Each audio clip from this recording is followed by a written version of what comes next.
Bismillahirrahmanirrahim. Assalamualaikum warahmatullahi wabarakatuh. Bertemu lagi guys, berjumpa lagi dengan saya Rahmat pastinya di channel Rahmat Pon Channel, channelnya orang kota Pontianak. Alhamdulillahirrabbilalamin. Bagaimana nih kabar sahabat semua yang menonton video ini? Apa kabarnya? Semoga sehat selalu dalam lindungan Allah Subhanahu wa taala. Amin ya rabbal alamin. Itu doa saya guys ya. Dan video kali ini saya ingin mereaksi guys ya, dan sudah lama juga guys ya saya tidak mereaksi video dari channelnya Faktau Channel guys ya. Di sini tajuknya ini sangat menarik juga guys untuk saya bahas ataupun reaksi ya. Di situ di sini guys ya, tajuknya yaitu 10 kisah heroik rakyat Malaysia yang ramai tak tahu. Seperti apakah kisah heroik guys ya rakyat Malaysia ini? Memang yang ramai tak tahu, tentu kita ingin tahu guys ya, seperti apa kisah heroik gitu kan rakyat Malaysia. Tentunya sebelum kita melihat video ini, buat korang semua mungkin yang suka dengan channel ini, bolehlah kiranya untuk support channel ini, subscribe, like dan komen guys, karena subscribe tidak bayar alias percuma ya kan.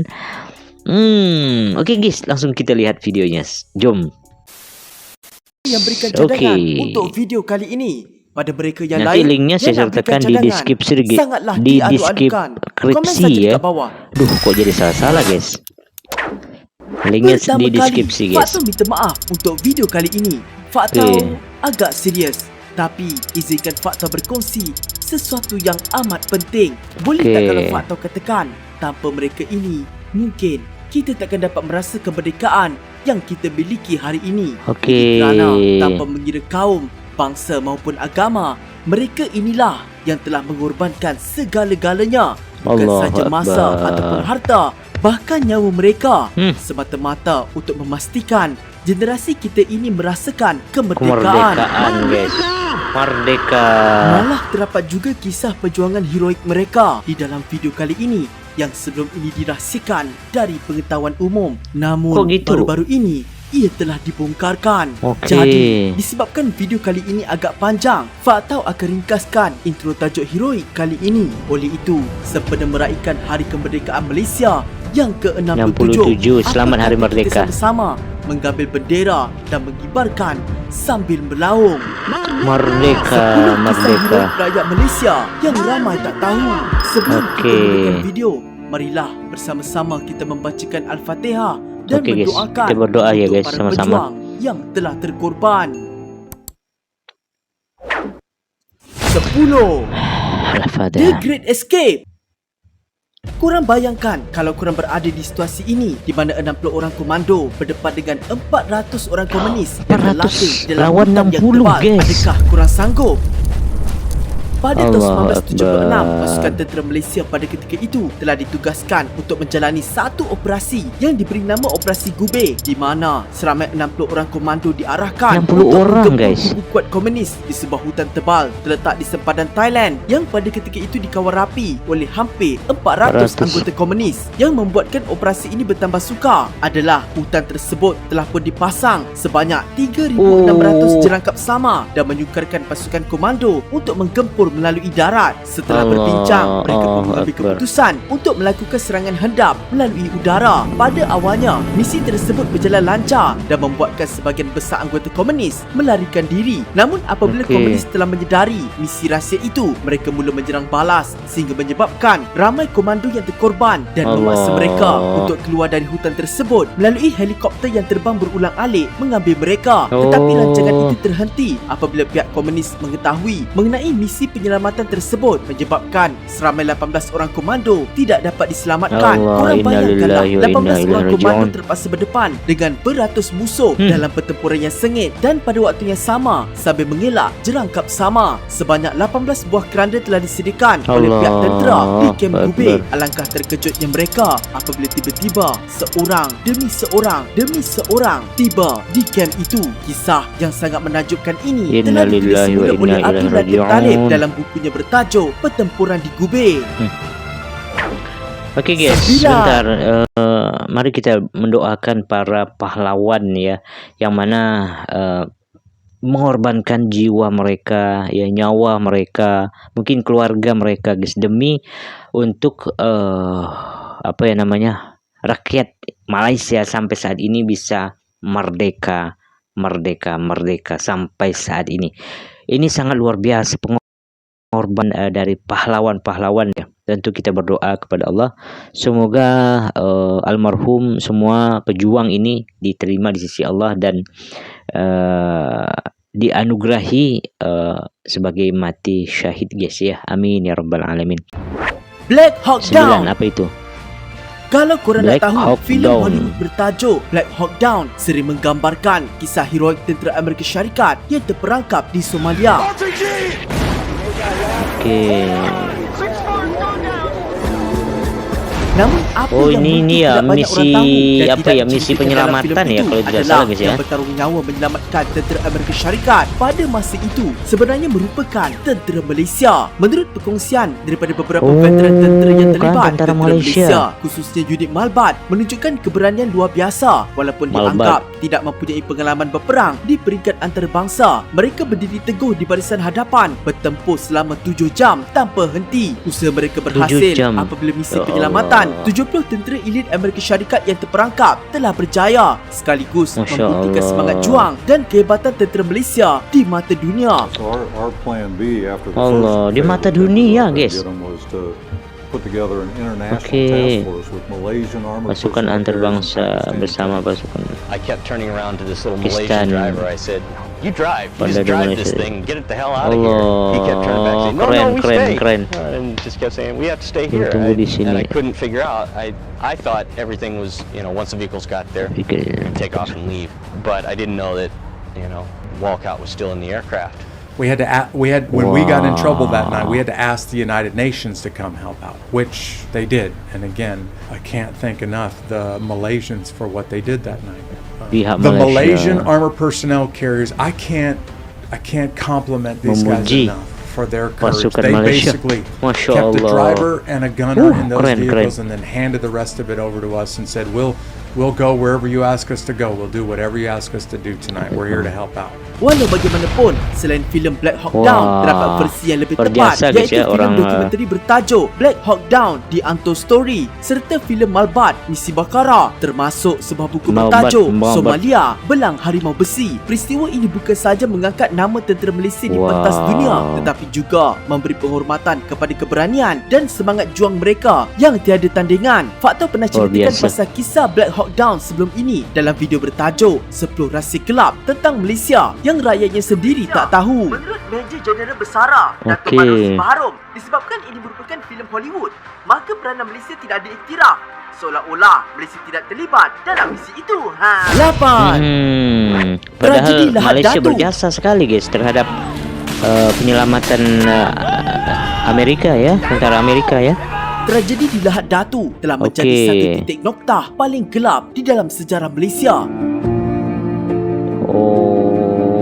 Menurut banyak laporan, tragedi pencerobohan pengganas Sulu pada tahun 2013 yang dikenali sebagai askar diraja Kesultanan Sulu dan Borneo Utara ini didakwa berlaku kerana mereka mahu menuntut Sabah kembali menjadi wilayah Kesultanan Sulu. Namun disebabkan tragedi mengenai Lahad Datu ini agak panjang dan banyak melibatkan perkara yang Sulu. sensitif, faktor tak nak sentuh sangat dengan terperinci. Tetapi apa yang menarik perhatian Faktau Okey. semasa cari pasal tajuk ini adalah perkongsian kisah mengenai Komando Malaysia yang memberikan duit Shilling 50 sen kepada waris Sultan Sulu. Menurut perkongsian tersebut, individu yang mendakwa sebagai salah seorang waris Sultan Sulu iaitu Jamalul Kiram ketiga mendakwa yang dia mempunyai 10,000 tentera di belakangnya dan mampu menawan Sabah dalam tempoh hanya 2 jam. Selepas kenyataan itu dibuat, Oh, seorang Sabah, anggota ya. Komando JJK yang bernama Sam telah masuk ke dalam kubu Sultan Sulu tanpa memakai sebarang uniform dan menyamar sebagai orang awam. Sam dengan mudah menyusup masuk ke Okey. dalam dengan hasil risikannya dan memberikan duit 50 sen kepada seorang budak lelaki untuk diserahkan kepada Sultan Sulu. Duit itu dikatakan merupakan simbolik untuk menandakan dan membuktikan kehebatan bahawa tentera Malaysia mampu dan tahu tentang keberadaan lelaki yang mendakwa dirinya waris Sultan Sulu itu. Menurut perkongsian itu lagi, setelah Wah. menerima duit itu, Sultan Sulu terasa terancam dan meminta perlindungan daripada kerajaan Filipina. Benar ataupun tidak kisah ini, wallahu a'lam. Tapi apa yang Okey. pasti, semangat juang serta pengorbanan pengorbanan dari pelbagai badan beruniform Malaysia dalam menangani pencerobohan di Lahad Datu sehingga ada yang melibatkan nyawa dalam mempertahankan Malaysia patut dihargai dan dikenang dengan penuh rasa hormat. Jasa dan pengorbanan mereka dalam tragedi Lahad Datu ini turut difilmkan dengan tajuk Takluk Lahad Datu.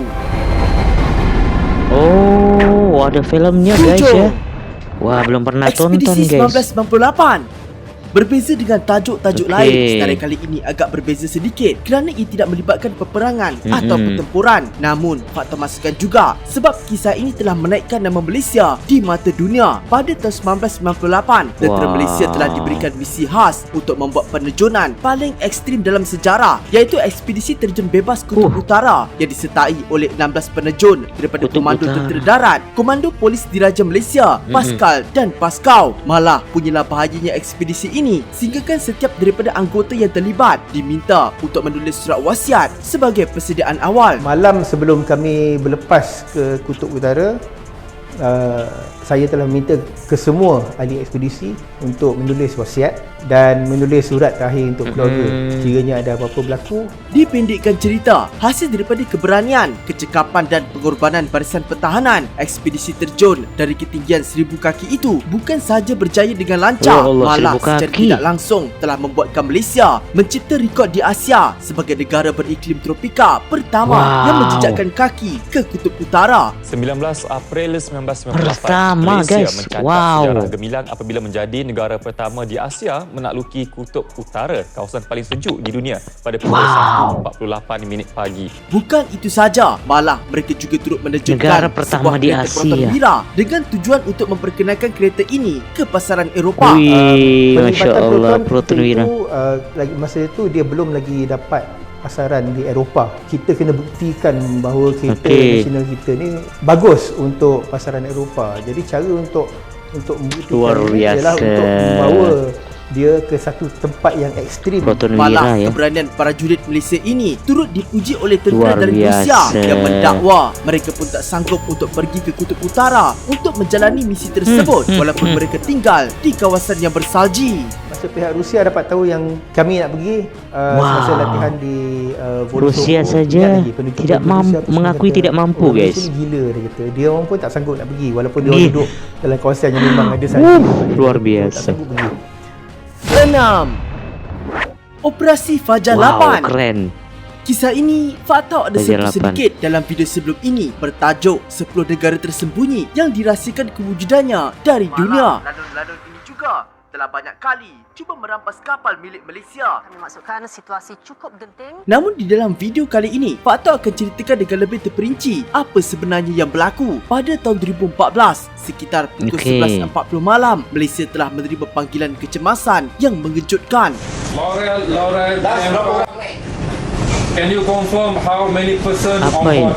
How many pirate you can Panggilan you can kecemasan. confirm, on board Laurel? Pirate boat, this is Malaysian warship. Sebuah kapal tanker milik Malaysia bernama Bunga Laurel telah diserang ladun Somalia yang pada masa itu cuba untuk merampas kapal tersebut. Tetapi tindakan pantas daripada beberapa unit yang terlibat di mana TLDM dengan segera bertindak menghantar 14 anggota Komando Paskal dengan misi untuk menyelamatkan kapal tersebut. Walaupun dalam keadaan malam yang gelap, TLDM telah mengatur strategi yang sangat kemas. Beberapa penembak tepat telah ditempatkan di atas kapal sokongan untuk memberikan bantuan dari jauh. Sementara 14 anggota Paskal yang dihantar telah menyeludup masuk ke dalam kapal Bunga Laurel untuk menghapuskan lanun dari dalam. Manakala sebuah helikopter pula telah ditugaskan untuk menyerang kapal induk lanun bagi menghalang mereka dari menghantar bantuan. Hasil daripada kecekapan serta kehebatan anggota yang terlibat, akhirnya pihak lanun Somalia telah menyerah kalah dan kapal kargo Bunga Laurel milik Malaysia berjaya diselamatkan. Apa yang akan anda saksikan ini tidak pernah disiarkan Luar untuk tontonan umum. biasa. Insiden kapal Bunga Laurel di Tawan Lanun Somalia di Teluk Aden Januari lalu. 5. Wah, Lieutenant luar Adnan. biasa. Siapa sebenarnya Lieutenant Adnan ini?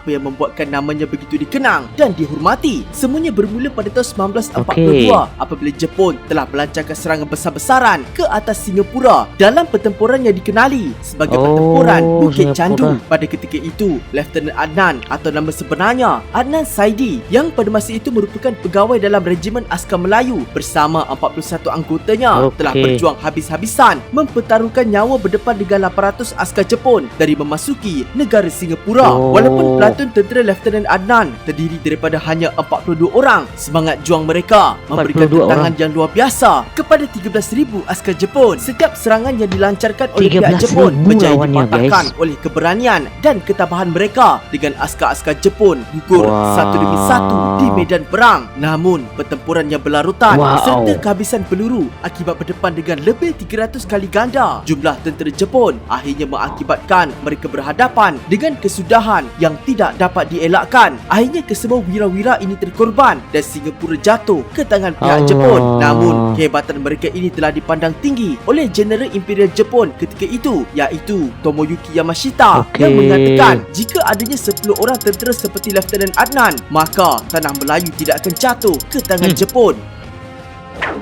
4. Memang Sarjan sih kalah Hasan. guys, tapi perjuangan itu sangat luar biasa dan diakui Adnan, oleh Jepun nama ya. Sarjan Hasan juga sering disebut-sebut sejak dahulu lagi, sehingga kan kisah mengenai Sarjan Hasan ini pernah diangkat di dalam filem P. Ramlee. Harapanku hanyalah kita sama bangsa bersatu padulah. Namun berbeza dengan apa yang dipaparkan di dalam filem, Kita sudah menang dan Jepun kalah. Sarjan Hasan atau nama sebenarnya Hasan Osman sebenarnya berkhidmat ketika era komunis dan bukannya Jepun. Menurut daripada kisah yang dikongsikan oleh cucunya sendiri, sebenarnya terdapat banyak lagi kisah perjuangan Sarjan Hasan yang tidak diceritakan, dan apa yang dipaparkan di dalam filem itu hanyalah sebahagian saja. Antaranya, 10 hari sebelum pengisytiharan kemerdekaan, Sarjan Hasan telah terlibat dalam menggagalkan usaha 400 hingga 500 anggota komunis di Waterfall Estate, Rawang yang cuba untuk mensabotaj majlis tersebut. Malah, Lembaga Muzium Negeri Sembilan sendiri pernah mengadakan pameran Sarjan Hasan, pahlawan terbilang, pada 16 hingga 31 Ogos 2016. Ini surat rahsia tau. Satu orang pun jangan kasih baca ini surat, ha? Bilang-bilang beli. Apa tertutup ini? Jaga bola tak boleh baca. 3. Tun Abdul Razak. Senarai kali ini Tun masih ramai di antara korang dah Razak. tahu sebab banyak kali faktor pernah masukkan dalam video sebelum ini. Sangka Tun Abdul Razak yang juga merupakan Perdana Menteri Malaysia yang kedua ini pernah jadi spy. Namun Perdana Menteri faktor akan kedua. masukkan juga sebenar kemerdekaan sebagai peringatan kepada kita tentang jasa dan pengorbanan antara tokoh kemerdekaan ini. Mungkin ramai di antara kita mengenali Tun Abdul Razak sebagai Perdana Menteri Malaysia yang kedua. Namun sebelum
Dengar sini semua. Oi, polis!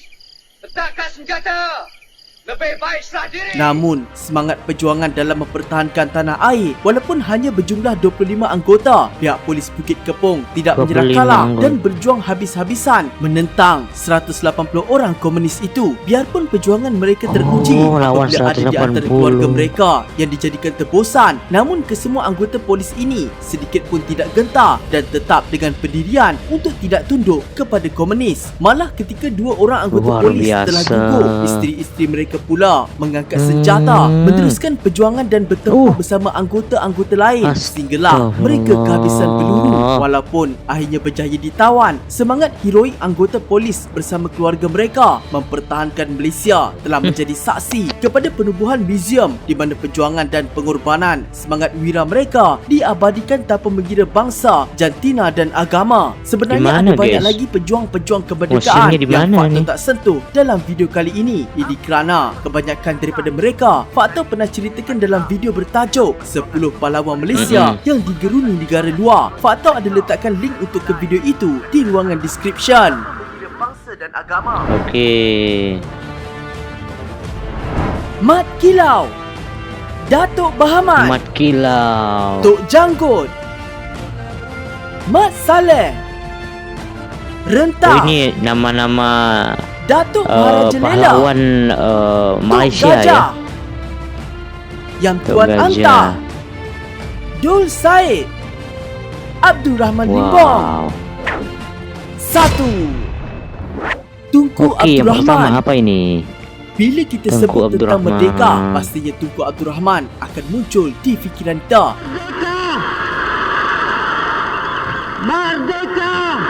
Merdeka.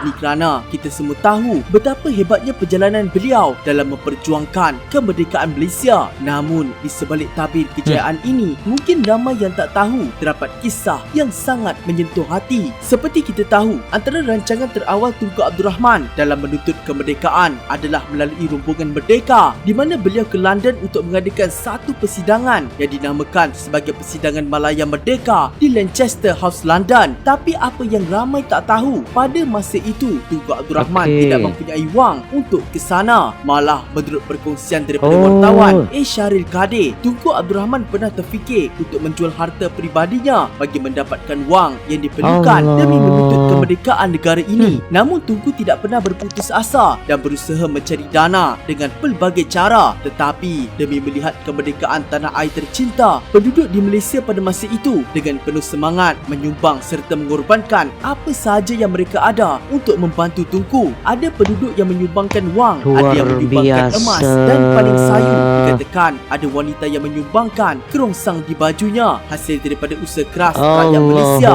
yang bersatu pada masa itu. Akhirnya kutipan untuk persidangan itu telah berjaya dikumpulkan dan pada 1 Januari 1956 Tunku Abdul Rahman berlepas ke London. Kemudian bermulalah perjalanan Tunku sehinggalah termeterainya perjanjian dan negara kita akhirnya mencapai kemerdekaan pada 31 Ogos 1957. Allahu Akbar. Wow. Hebat kan? Semoga video ini sedikit sebanyak dapat menambahkan lagi rasa syukur kita dalam menghargai perjuangan serta pengorbanan wira-wira negara ini. Betul guys. Luar biasa perjuangan ya.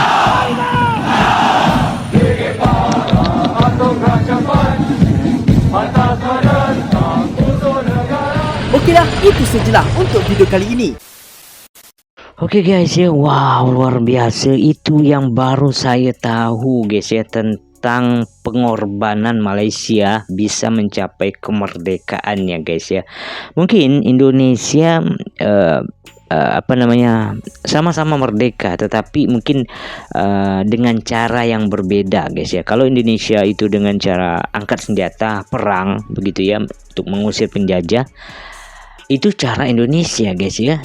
Dan Malaysia ternyata guys, yang membuat saya tidak habis pikir guys ya, sangat luar biasa pengorbanan Tunku Abdul Rahman ya. Beliau ini ya, semoga Allah rahmati, semoga Allah tempatkan di tempat yang terbaik di sisinya ya,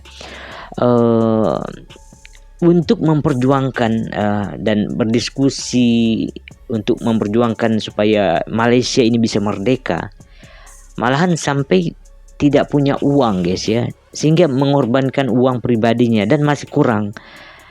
Dan sangat luar biasanya guys, ini adalah campur tangan dari seluruh masyarakat Malaysia guys ya, mengumpulkan uang. Ada yang pakai uang, ada yang menggunakan emas, ada yang menggunakan apa tadi itu yang untuk apa ya, apa namanya tuh guys ya tadi itu, pokoknya alat untuk nganu baju atau apa gitu guys ya, itu disumbangkan guys ya untuk berhasilnya Tun Abdul Rahman ini untuk datang ke London guys ya, untuk bisa berdiskusi dan memperjuangkan kemerdekaan Malaysia guys. Wow, luar biasa kan? Bukan hanya perjuangan dari Tun Abdul Rahman, tapi perjuangan seluruh rakyat Malaysia guys yang membantu untuk melancarkan supaya Malaysia ini bisa merdeka sampai saat ini dan sampai tahun ke-67 guys ya. Luar biasa guys ya. Semoga kita sebagai rakyat ya, contohnya rakyat Indonesia ya, bisa merdeka. Terus rakyat Malaysia tentu harus bersyukur kepada Allah guys ya, atas semua rahmat pertolongan Allah Subhanahu wa taala yang membuat kita bisa merdeka sampai saat ini. Tentu kita harus bersyukur sekali guys ya. Wah, luar biasa. Mungkin itu dulu lah guys ya video kali ini ya. Mungkin ada salah-salah kata di awal video atau sampai akhir. Saya mohon maaf ya kan. Mungkin yang lebihnya, yang baiknya itu dari Allah. Maka yang salah-salahnya itu mungkin dari saya pribadi guys ya. Bertemu lagi di video selanjutnya. Assalamualaikum warahmatullahi wabarakatuh. Bye bye guys.